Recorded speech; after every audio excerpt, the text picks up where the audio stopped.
Radio Pays. Bonjour Kylian, bonjour à tous. Un petit tour et puis s'en va. La ministre des Armées Florence Parly, arrivée hier en Guyane, repart dès aujourd'hui. Objectif de cette visite, faire le point sur le bilan notamment de l'opération Harpie, mais aussi constater les conditions de vie des militaires sur place.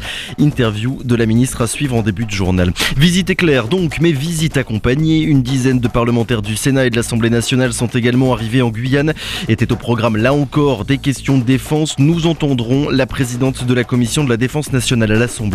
Au programme également de ce journal, l'INSEE qui a présenté hier son diagnostic de territoire de la communauté de communes des Savanes avec un constat clair, le développement se tasse, vous l'entendrez. Enfin, le navire à hydrogène, l'Energy Observer fait escale en Guyane à l'occasion de son tour du monde, un voilier un petit peu particulier puisqu'il développe des technologies pour accélérer la transition écologique. Et votre invité juste après ce journal, Victor ? Le désormais ex-sénateur Antoine Karam qui sera avec nous pour parler du trafic de stupéfiants en provenance de la Guyane. Radio Pays 7h, vous écoutez le journal de la rédaction, bienvenue à tous.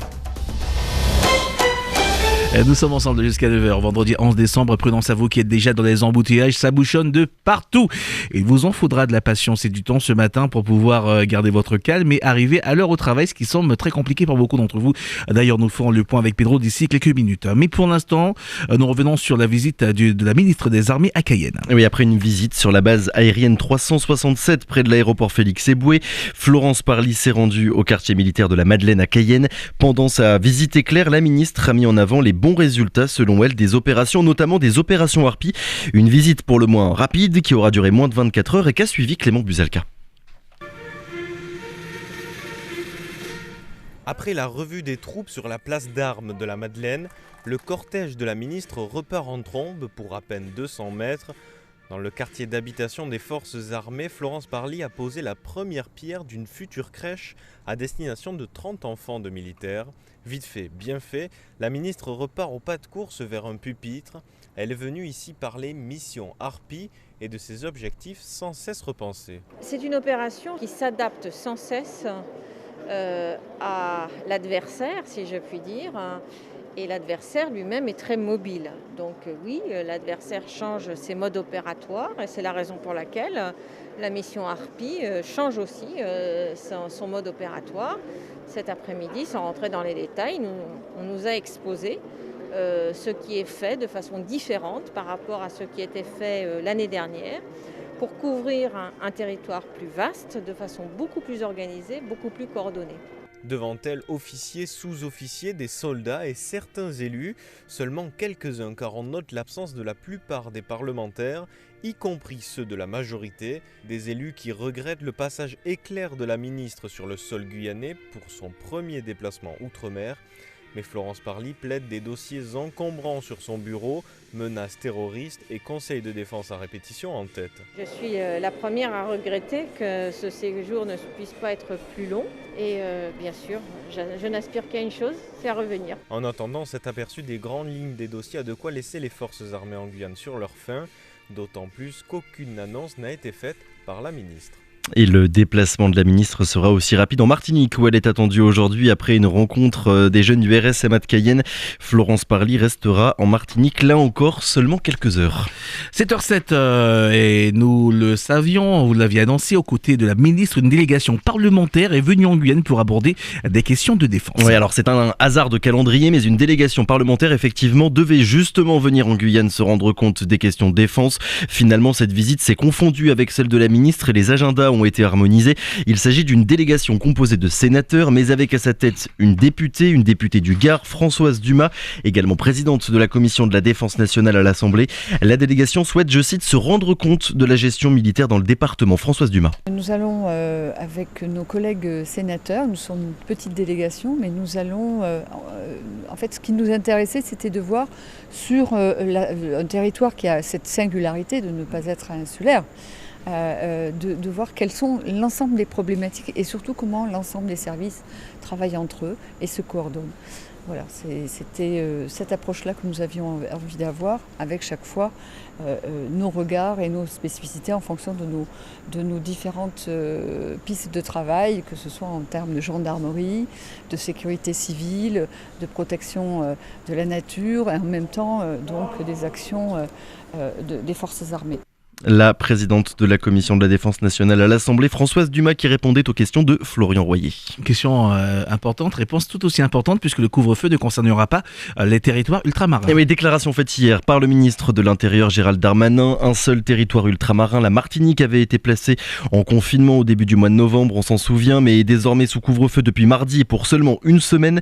Pour les déplacements vers les Outre-mer, maintenant, les tests PCR restent obligatoires, a précisé le Premier ministre Jean Castex, qui indique que chaque territoire aura des règles sanitaires spécifiques. Justement, Victor, comme tous les matins, nous faisons le point sur l'évolution de l'épidémie en Guyane. 77 nouveaux cas ont été détectés hier selon le dernier Covid Info. 77 cas dont 58 rien que sur l'île de Cayenne. Plus de 1000 personnes ont été testées ces dernières 24 heures. Du côté des hospitalisations, 14 patients sont maintenant suivis à l'hôpital, mais plus aucun ne se trouve en réanimation. Au total, depuis le début de la crise sanitaire, depuis le début du mois de mars, plus de 11 600 personnes ont contracté le virus en Guyane. À 7h09, nous parlons de l'INSEE qui s'intéresse à la communauté de communes des Savanes. Oui, l'organisme statistique a présenté hier son diagnostic de territoire de la CCDS et le constat est sans appel. Le développement, notamment le développement démographique, se tasse dans cette communauté de communes. Et si la croissance économique n'est pas au rendez-vous, c'est une question de manque de moyens sur place. Selon Luciano Valloni, chef de la division de l'action régionale de l'INSEE Guyane, le territoire des Savanes mériterait d'être plus autosuffisant. Ce qu'il en ressort, c'est que les échanges se font essentiellement entre Kourou et la CACL, et voire Kourou et Cayenne. Alors c'est vrai qu'il faudrait rééquilibrer ces échanges, donc ça soulagerait forcément l'axe routier entre Kourou et la CACL. Il faudrait aussi penser à réimplanter un certain nombre d'équipements sur les territoires de Sinamari, Irakubo, pour que les gens se réimplantent en fait sur des territoires que ces dernières années, ils ont plutôt pensé à laisser. Il faudrait pour cela leur offrir en fait des équipements qui leur permettent des conditions de vie qui correspondent à celles qu'ils vont trouver à Kourou et ou à Makrouya et plus largement dans la CACL, à Cayenne par exemple. Voilà donc redynamiser la communauté de communes des Savanes, c'était Luciano Valloni, il est chef de la division de l'action régionale à l'INSEE Guyane. Ce matin, Victor, vous nous faites découvrir l'Energy Observer, qui est le laboratoire de l'écologie qui fait escale en Guyane. Et ouais, l'Energy Observer, c'est un voilier qui effectue actuellement un tour du monde. À son bord, tout un attirail de technologies à l'essai, des technologies durables, éolien, solaire, hydrogène, pour prouver qu'elles peuvent remplacer les énergies polluantes. Le CNES est intéressé par ces technologies car le centre spatial consomme beaucoup d'énergie. Avec l'exemple de l'Energy Observer, le spatial pourrait sortir du schéma énergétique traditionnel et polluant. Laurence Monoyer-Smith, future directrice du développement durable au CNES, précise les axes à venir. La problématique de l'émission de la base spatiale, c'est qu'on est raccordé au barrage de Petit-Saut, et le barrage de Petit-Saut a un très mauvais facteur d'émission, malgré le fait que ce soit une technologie renouvelable, puisque c'est un barrage. En revanche, comme vous le savez sans doute, l'eau a complètement envahi de la forêt. Eh bien, nous avons de l'émanation de méthane extrêmement forte, ce qui fait du barrage une des sources les plus émettrices, enfin la source la plus émettrice de CO2 de France. Nous souhaiterions nous retirer progressivement du réseau EDF qui est approvisionné à Petit-Saut. Nous en servir de moins en moins et changer donc notre mix énergétique. Alors changer notre mix énergétique, ça veut dire passer en autoconsommation avec du photovoltaïque. Donc on produirait notre énergie, on la consommerait immédiatement. Passer en production avec de la biomasse, donc pour produire de l'électricité et surtout du froid, avec des centrales de production de biomasse. C'est un peu ça notre trajectoire. Laurence Monoyer-Smith, la future directrice du développement durable au CNES. Allez, on parle de Mehdi Metella qui est de retour, et un retour très encourageant au championnat de France de natation. Et oui, on le rappelle, opéré de l'épaule gauche en janvier, le nageur guyanais n'avait plus nagé en compétition depuis un an. Hier, il a dominé les séries du 100 mètres papillon dans un temps très encourageant au championnat de France de natation au grand bassin à Saint-Raphaël. Des championnats importants puisqu'il marque le début de la course à la qualification olympique. On parle de hand pour terminer. Ouais, on termine avec un mot de handball. Le match des féminines a été reporté pour cas de Covid au sein de l'USLM hier soir au CSD. Seuls les hommes ont donc joué avec une victoire de l'USL Montjoly 37-26. Ce soir, suite de la 3e journée au CSD toujours, mais sur les 2 tableaux avec la JSE contre le Gel d'Art de Kourou.